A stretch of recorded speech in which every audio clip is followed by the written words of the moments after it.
Bienvenue sur Tsunami IA, le podcast dédié à la déferlante de l'intelligence artificielle. Je suis Dimitri, votre hôte, et avec l'aide de mon assistant IA Josh, nous allons naviguer ensemble à travers cet océan de changements technologiques. Si vous aussi vous avez le sentiment que l'IA est un changement majeur sur lequel il faut réfléchir et s'informer, ce podcast est fait pour vous. Nous explorons, nous décryptons et surtout nous essayons de surfer sur cette immense vague de transformation que l'IA apporte à notre société. Durant chaque épisode, nous plongerons dans des sujets d'actualité, nous discuterons parfois avec des experts pour vous donner des outils nécessaires pour embrasser cette révolution. Est-ce que vous êtes prêts à plonger avec moi ?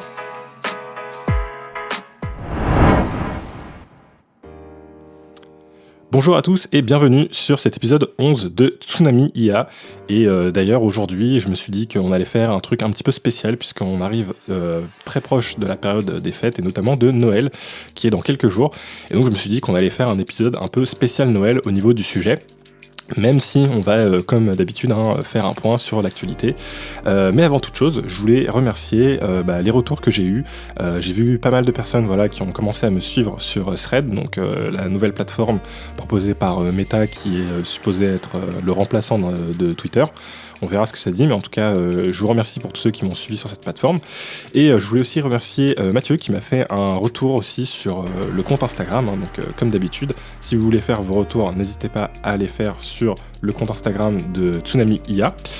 Et donc Mathieu m'a demandé notamment si je proposais des contenus de formation ou en tout cas si je pouvais créer du contenu pour un peu apprendre à utiliser les intelligences artificielles.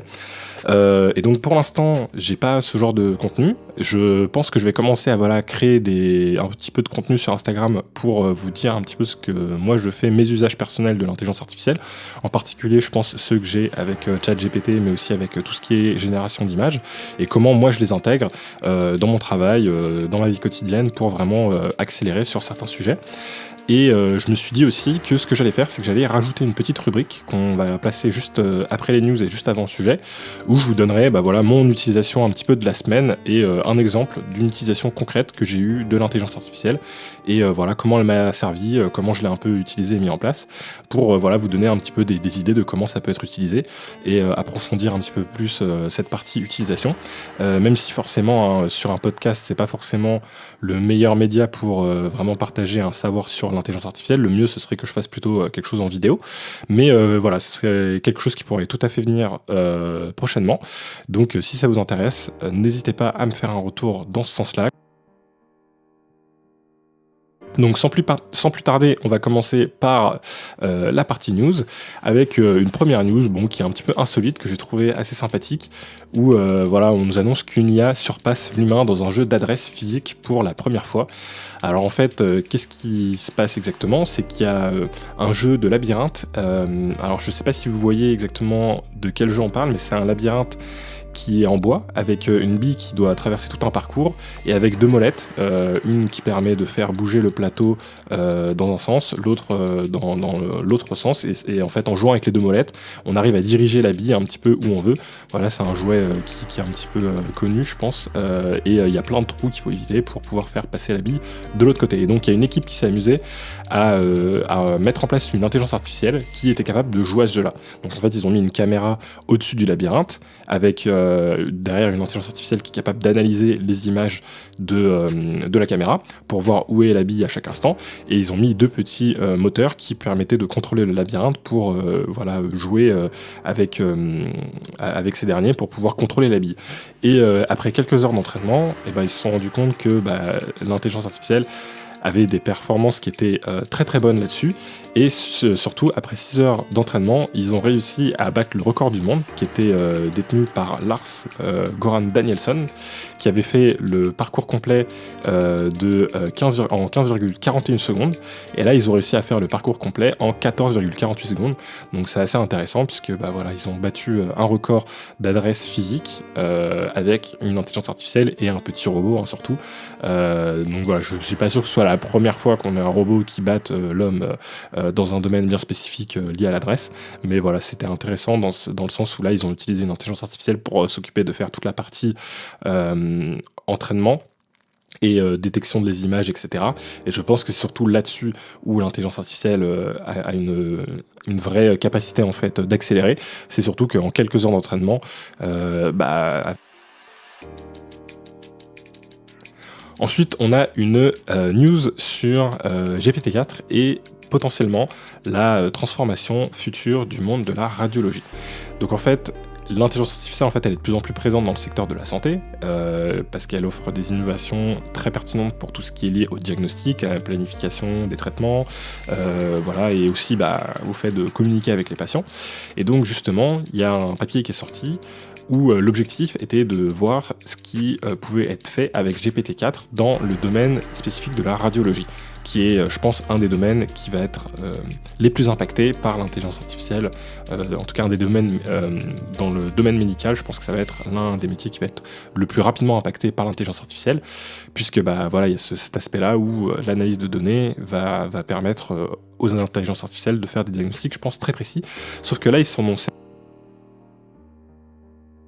mais pour la partie en fait des rapports. En fait, l'idée c'est qu'ils ont essayé de prendre les données voilà qui venaient des examens et en fait de faire des rapports un peu plus compréhensibles entre guillemets. En tout cas, les rapports qu'ils ont obtenus avaient en fait des meilleures performances auprès des patients. Ils étaient plus faciles à comprendre et ils ont démontré une performance de pointe dans certaines tâches avec environ 10% d'amélioration absolue par rapport au modèle existant qui était utilisé pour résumer des rapports radiologiques. Et voilà, donc l'idée en fait c'est qu'ils utilisent ChatGPT tout simplement pour résumer les rapports des radiologues et faire gagner du temps à la fois aux radiologues mais aussi gagner en confort pour les patients. Et voilà, c'est intéressant de voir qu'il y a des façons qui sont en train d'arriver concrètes d'usage de l'intelligence artificielle et notamment de ChatGPT, y compris dans le milieu de la médecine. Et effectivement, je pense que c'est le genre de choses qui va faire gagner énormément de temps, donc ce qui veut dire que potentiellement un radiologue pourra peut-être traiter plus de patients, en tout cas dans un futur proche, et puis peut-être qu'à terme, on pourrait se retrouver finalement avec des rapports qui seraient entièrement générés par... Ok, la nouvelle suivante concerne une faille qui a été exploitée par une équipe de chercheurs. Alors, c'est une équipe de chercheurs de DeepMind, donc la division d'intelligence artificielle de Google, ainsi que des chercheurs de l'université de Washington, Cornell Berkeley et aussi de l'école polytechnique zurichoise. Alors, ce qui est intéressant, c'est qu'en fait, ils ont fait une demande avec un prompt à ChatGPT notamment, mais aussi à d'autres modèles.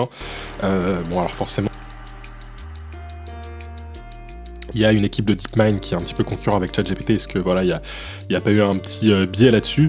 Ce qui est en tout cas intéressant, c'est qu'ils ont quand même fait l'étude sur plusieurs modèles, mais le modèle qui était le plus impressionnant en matière de piratage entre guillemets, c'était ChatGPT et avec le modèle 3.5 Turbo. Ils n'ont pas fait le test sur GPT-4, mais en tout cas là c'était sur 3.5 Turbo.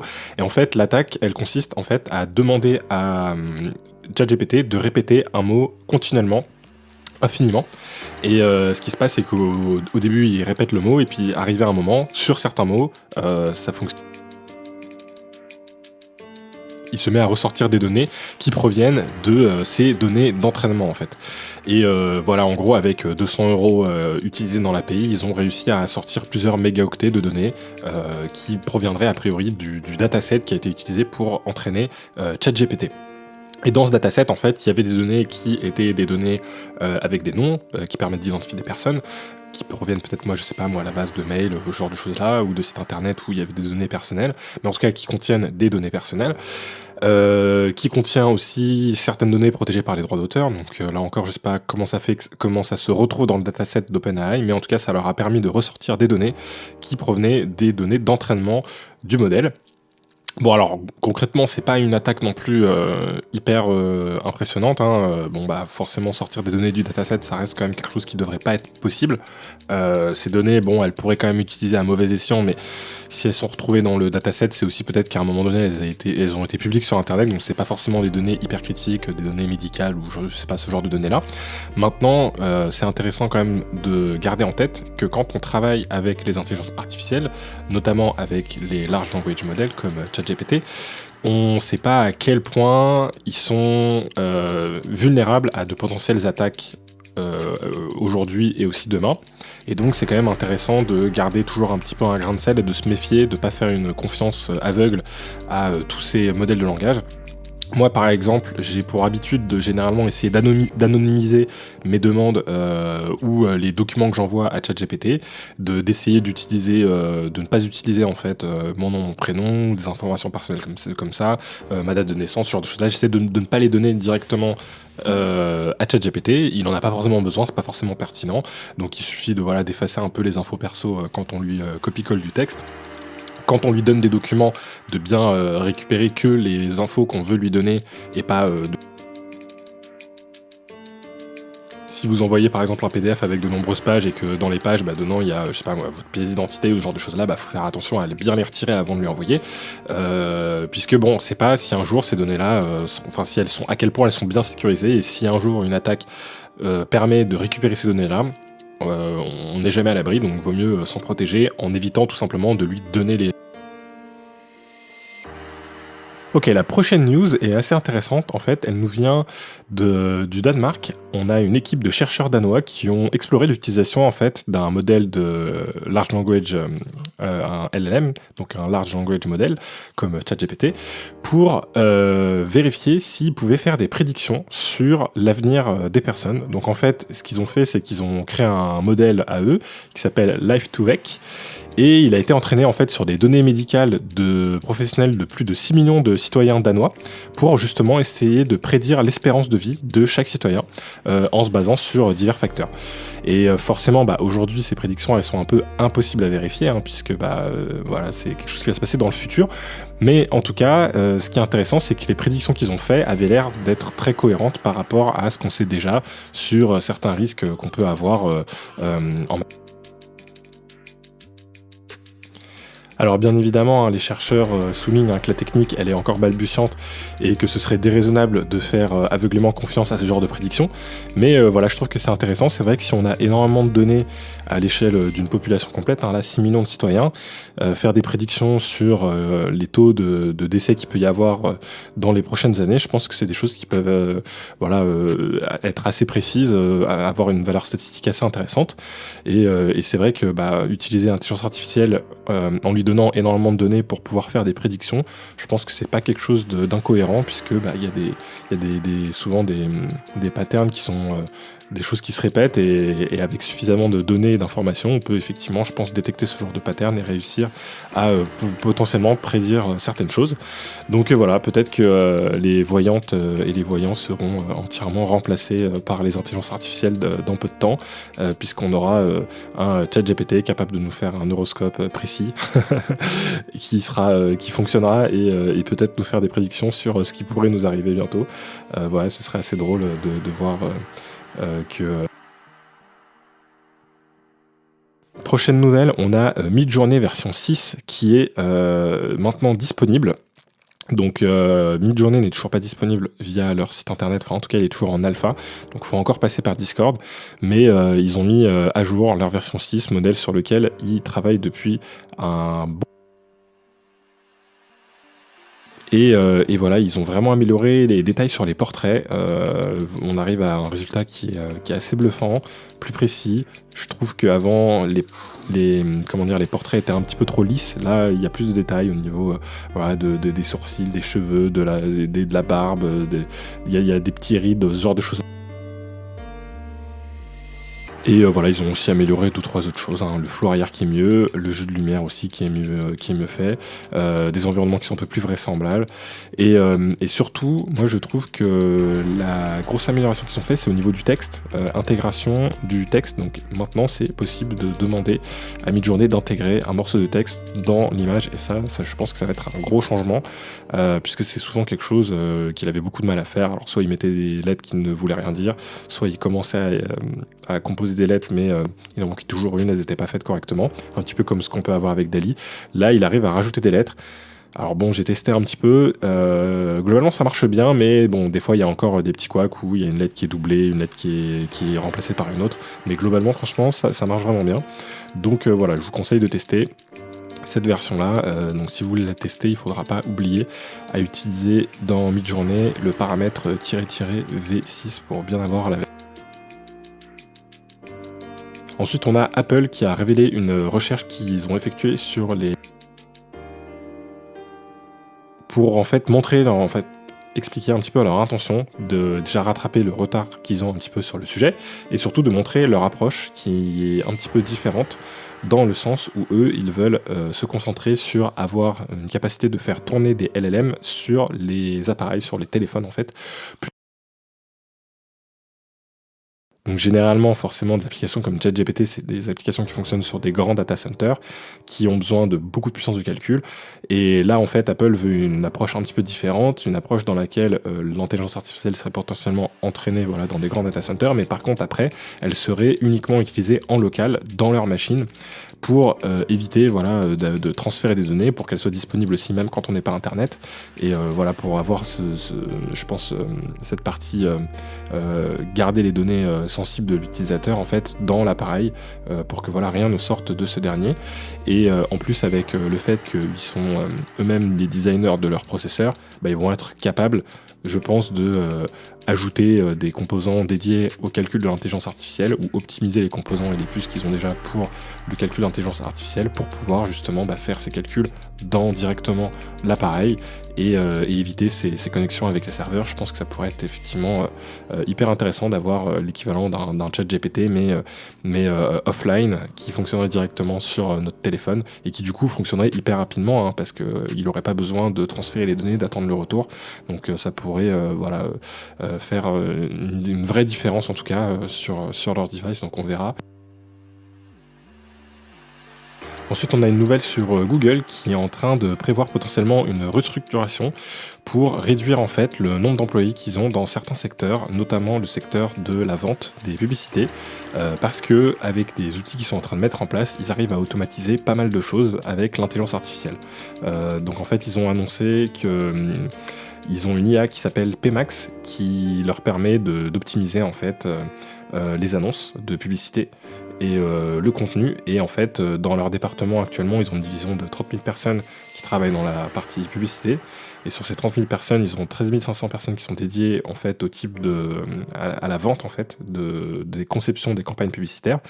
Et avec cet outil qui du coup permet de concevoir directement les campagnes publicitaires a priori de façon assez efficace, potentiellement ce serait autant de personnes dont ils n'auraient plus besoin. Donc ils sont en train de discuter restructuration. Je ne sais pas si ce sera des personnes qui perdront leur emploi ou qui seront du coup qui travailleront sur d'autres domaines, mais en tout cas voilà, ils montrent que l'intelligence artificielle influence aussi leur entreprise et que certains secteurs de leur entreprise va aussi être modifiés.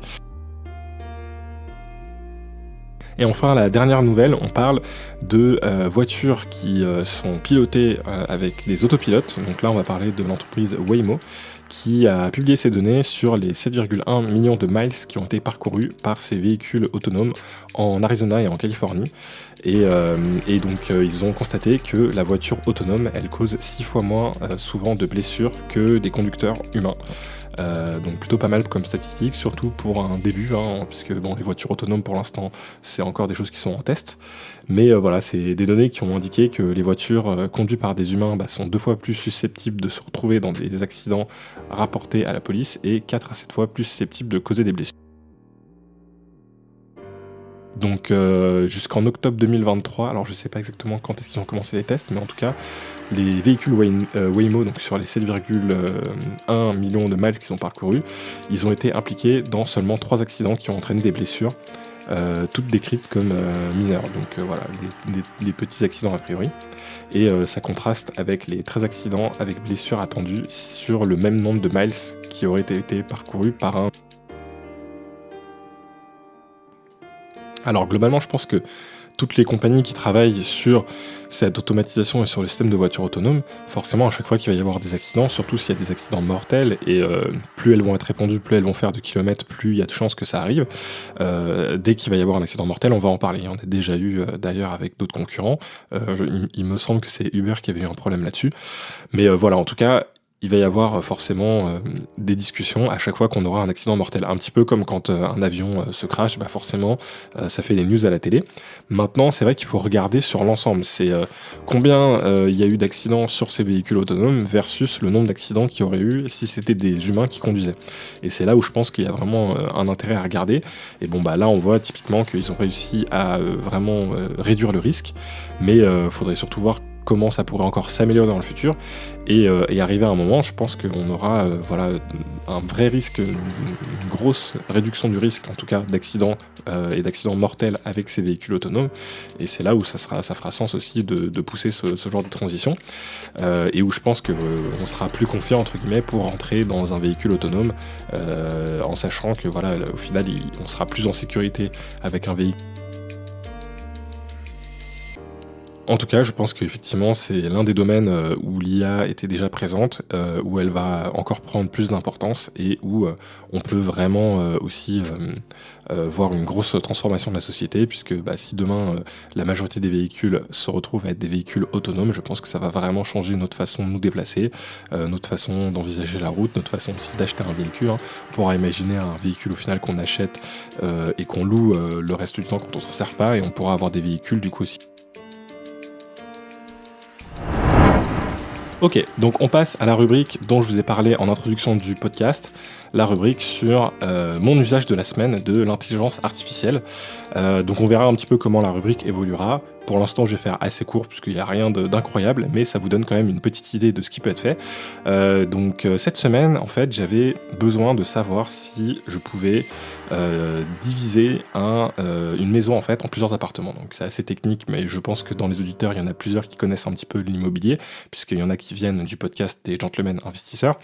Et donc du coup, il y avait ce logement qui était situé dans le 93, pour lequel j'avais besoin de savoir si on le découpait en plusieurs logements, combien de places de parking il faudrait. Donc ça, c'est au genre de règles, en fait, elles sont définies dans le plan local d'urbanisme. C'est un document qui est fourni par les différentes communes, qui est honnêtement hyper technique souvent, enfin en tout cas très long. Je crois que celui pour le 93, il doit faire dans les 500 pages, avec des tonnes d'annexes, avec des plans. C'est difficile des fois de savoir si le plan s'applique dans la parcelle où on est. Enfin voilà, c'est assez compliqué. Il faut à la fois regarder qu'est-ce qui s'applique dans notre ville, mais aussi dans certaines zones qui sont... Il y a différents zonages en fait qu'il faut regarder dans les annexes pour savoir quelles règles s'appliquent.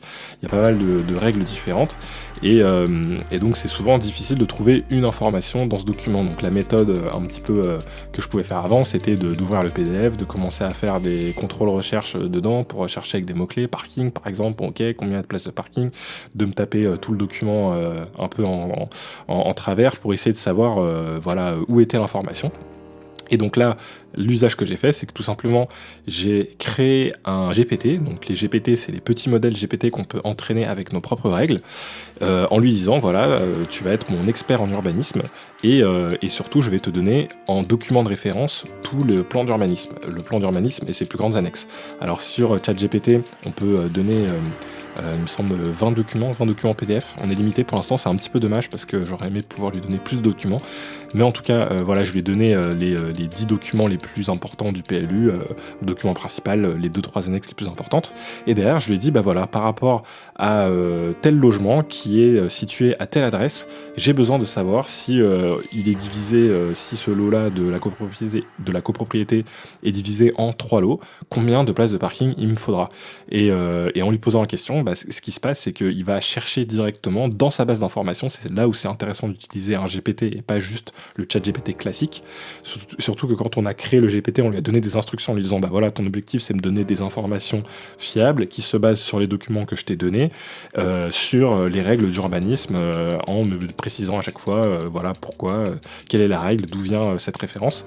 Et donc je lui ai posé ma question, je lui ai donné, en regardant dans ta base de connaissances, est-ce que tu pourrais me dire si pour telle adresse, il me faut 1, 2, 3, 4, 5 places de parking. Et là, donc, il m'a envoyé la réponse, donc c'était 0,8 places de parking par lot, si je me souviens bien, avec la référence de où est-ce qu'il avait trouvé l'info, et avec une info du coup qui est fiable, parce qu'elle a été la chercher directement dans le PLU. Et c'est un usage, je pense, hyper pertinent. Globalement, c'est une utilisation hyper intéressante, je pense, qu'il y a avec les GPT, c'est de créer son petit modèle, de lui donner des documents en PDF d'infos dont on a vraiment besoin, sur lesquels il va vraiment devoir se baser, Et à partir de là, de lui donner les bonnes instructions pour qu'il nous donne des réponses qui se basent sur ces documents. J'essaierai de faire une petite vidéo sur ce sujet-là, voir si j'arrive à trouver le temps de la faire, pour vous montrer un petit peu en image à quoi ça ressemble. Ce sera peut-être un petit peu plus clair. Mais en tout cas, je sais qu'il y a beaucoup d'auditeurs qui utilisent ChatGPT, mais qui n'ont pas encore la version payante. Moi, je vous recommande quand même vraiment de prendre la version payante si vous en servez une fois par jour, ça vaut le coup, quoi. Et si vous en servez une fois dans le mois, bon, ok, ça vaut peut-être pas la peine. À partir du moment où vous en servez au moins une fois par jour, je pense que c'est vraiment pertinent d'utiliser la version payante parce qu'elle va vous ouvrir des capacités supplémentaires, notamment le fait de pouvoir envoyer des documents comme ça, le fait de pouvoir aussi visionner des images, le fait d'avoir la génération d'images. Enfin, ça rajoute quand même pas mal de choses, d'avoir toujours accès aussi à la dernière version de GPT-4, de GPT, donc GPT-4, de pas avoir à attendre aussi si les serveurs sont remplis ou autre, et surtout le prix il est pas très élevé, hein. C'est à peine plus cher qu'un abonnement Netflix, et je pense que ça sera bien plus utile pour vous aider dans votre boulot de tous les jours, ou dans votre entreprise, ou peu importe, mais en tout cas je pense que ça vous apportera beaucoup plus de valeur que Netflix, et derrière ça, je pense que ça amortit très vite, quoi. Ça peut vous faire gagner de nombreuses heures de travail, et c'est un petit peu dommage de pas tester cette version si vous en servez au moins une fois par jour. En tout cas, je pense que c'est vraiment pertinent de partir sur cette version payante. Et je vous dis ça sachant que je n'ai pas d'affiliation avec OpenAI et que je ne gagne rien si vous vous inscrivez à ChatGPT. Dommage d'ailleurs. Voilà pour cette petite première rubrique, et ensuite... Alors Josh, aujourd'hui, j'aimerais qu'on évoque un sujet un peu spécial puisque c'est la période de Noël. Donc j'aimerais évoquer avec toi le Père Noël tout simplement, et savoir si le Père Noël pourrait potentiellement devenir réalité grâce à la puissance. Le Père Noël et l'intelligence artificielle, quel sujet fascinant et festif pour la période de Noël. Alors, imaginons un monde où l'intelligence artificielle pourrait donner vie à une version du Père Noël. En premier lieu, il serait intéressant de réfléchir aux tâches que le Père Noël réalise et comment l'intelligence artificielle pourrait les simuler ou les prendre en charge.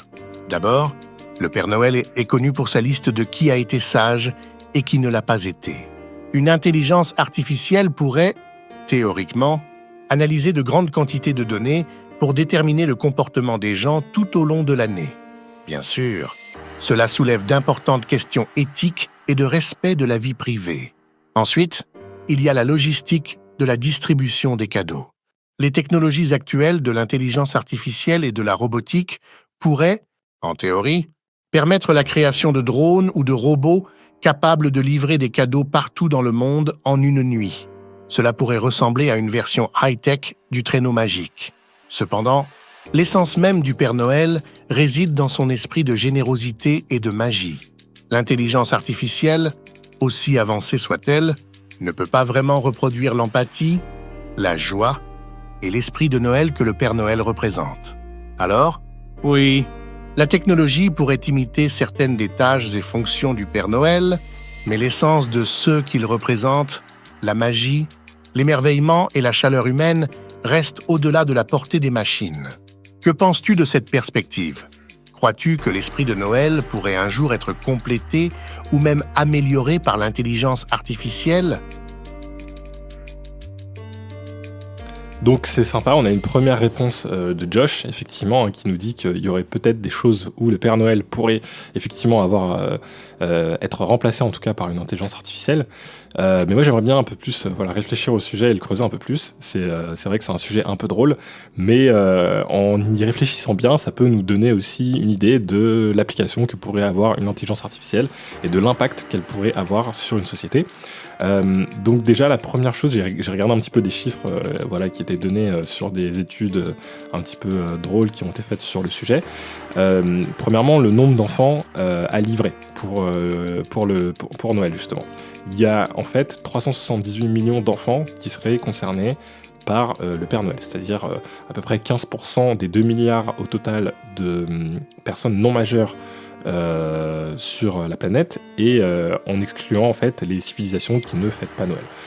Et donc, en parcourant le globe d'est en ouest, le Père Noël, du coup, aurait à peu près 31 heures pour effectuer cette livraison. Sauf qu'effectivement, avec des intelligences artificielles, on pourrait prévoir une logistique hyper précise pour gérer cette livraison au mieux.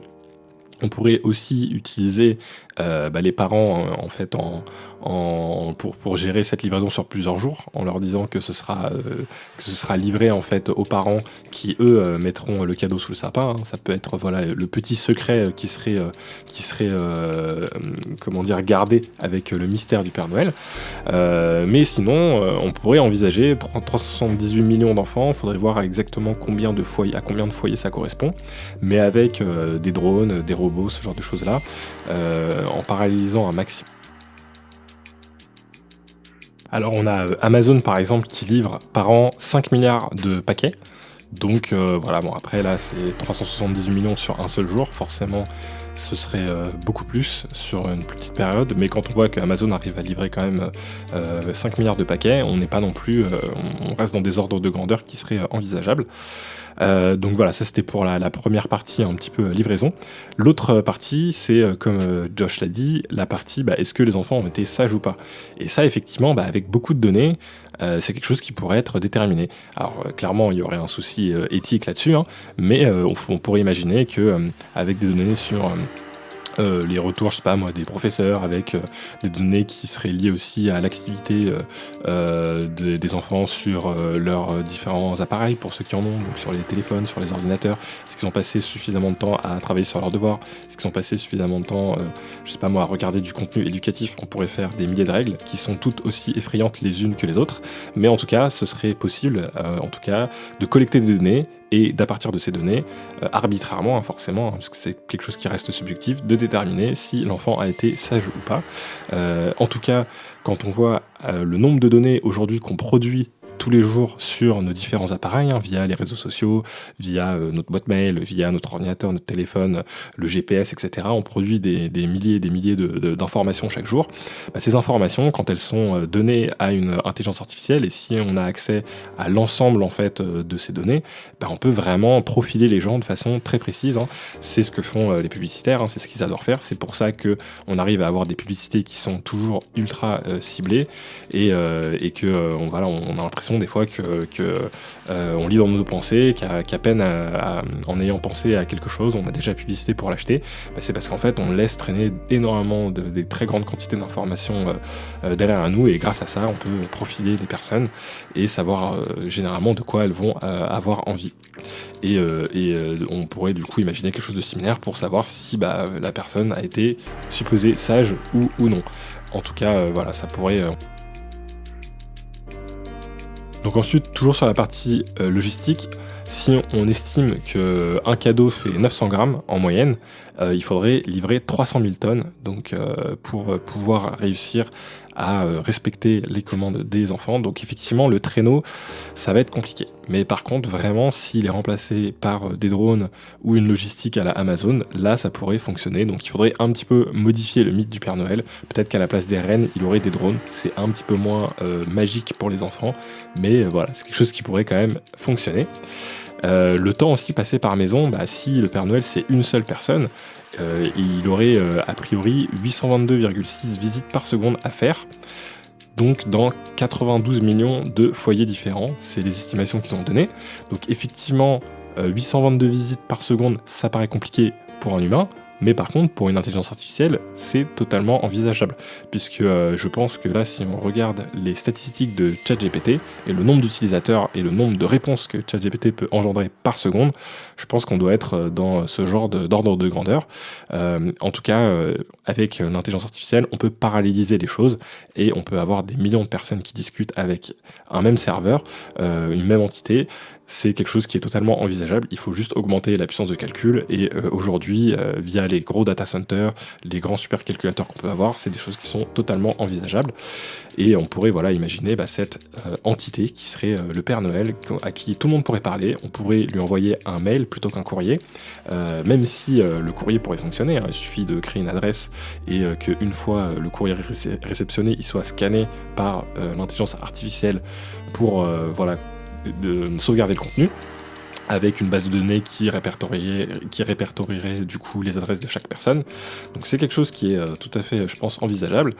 Et c'est vrai que c'est intéressant dans le sens où on pourrait avoir en fait une personne que tout le monde connaît, à qui tout le monde peut discuter, qui aurait la même façon de parler à tout le monde, mais en fait qui est une entité en fait qui n'existe pas vraiment, quoi. Ce serait une intelligence artificielle derrière, avec qui aurait été entraînée pour ressembler le plus possible au Père Noël, mais qui ne serait pas le Père Noël. Et ce qui est intéressant, c'est qu'elle pourrait avoir du coup une voix qu'on pourrait générer aussi par intelligence artificielle. Elle pourrait parler plusieurs langues aussi, forcément, puisque on l'a vu dans l'épisode précédent avec le journal où on avait de la traduction du français vers l'anglais dans un interview. Elle pourrait aussi avoir aussi une image qui pourrait elle-même être différente en fonction de chaque personne. On pourrait avoir chacun notre petit Père Noël avec sa propre voix, son image, ou avoir un Père Noël qui est le Père Noël un peu que tout le monde connaît, avec sa barbe, ses lunettes, etc. Et surtout, on pourrait aussi générer de la vidéo avec ce Père Noël qui pourrait directement discuter avec les enfants, leur dire voilà, est-ce que tu as été sage ou pas, récupérer les informations dans la base de données en disant oui, mais alors moi je vois que dans ton bulletin de scolaire, le professeur a dit que tu n'avais pas écouté en classe, ce genre de choses. Donc là, on part vraiment sur quelque chose de dystopique. On va bientôt rentrer dans un épisode de Black Mirror. Peut-être que ce serait un bon scénario, tiens, Black Mirror, créer un Père Noël via une intelligence artificielle, mais en tout cas. Et donc du coup derrière avoir aussi de la génération de vidéos, d'audio, où le Père Noël pourrait directement s'adresser aux enfants.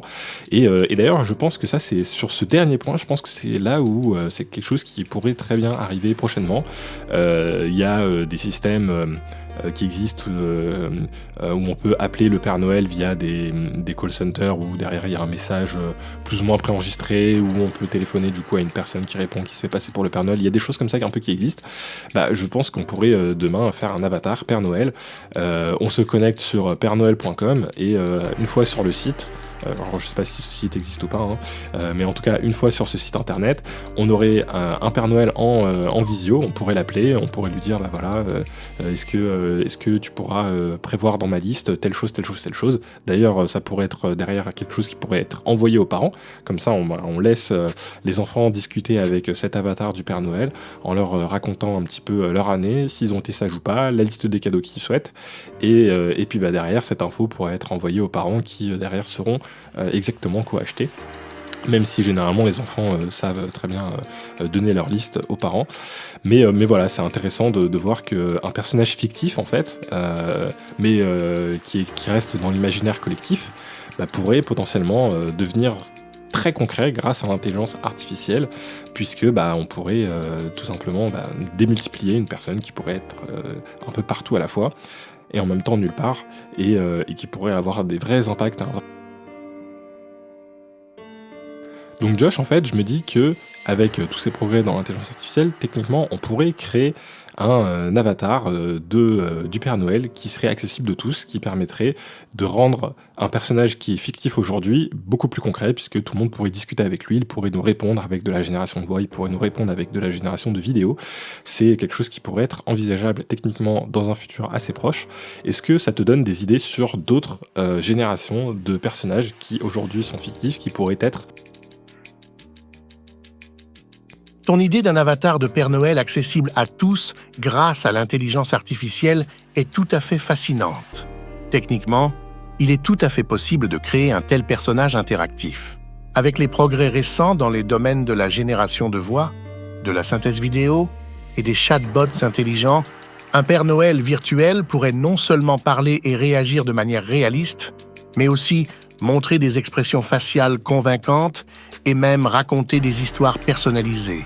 Cela pourrait apporter une touche de magie supplémentaire à la saison des fêtes pour les enfants et les adultes du monde entier. Cette idée ouvre également la porte à la création d'autres personnages fictifs grâce à l'intelligence artificielle.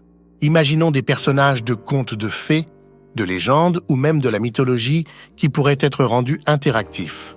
Par exemple, un avatar d'Hercule pourrait enseigner l'histoire grecque et partager des leçons de courage, tandis qu'un personnage comme Sherlock Holmes pourrait proposer des énigmes interactives et stimuler la pensée critique.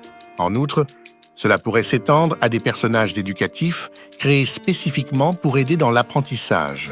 Un professeur virtuel spécialisé dans la science pourrait non seulement répondre aux questions, mais aussi mener des expériences virtuelles. Ou encore, des personnages pourraient être conçus pour offrir un soutien émotionnel, agissant comme des compagnons virtuels. Bien sûr, avec de telles avancées, il est crucial de considérer les implications éthiques, notamment en CE qui concernent la vie privée, le consentement et l'impact potentiel sur la psychologie des utilisateurs, en particulier des enfants.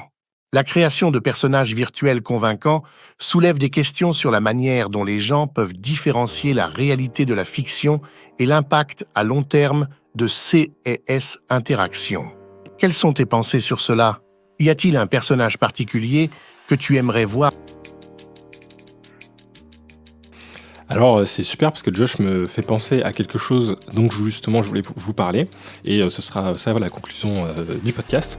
Donc c'est vrai que là on imaginait la chose pour rigoler un petit peu sur le Père Noël, mais on pourrait l'imaginer sur plein d'autres personnages fictifs ou historiques.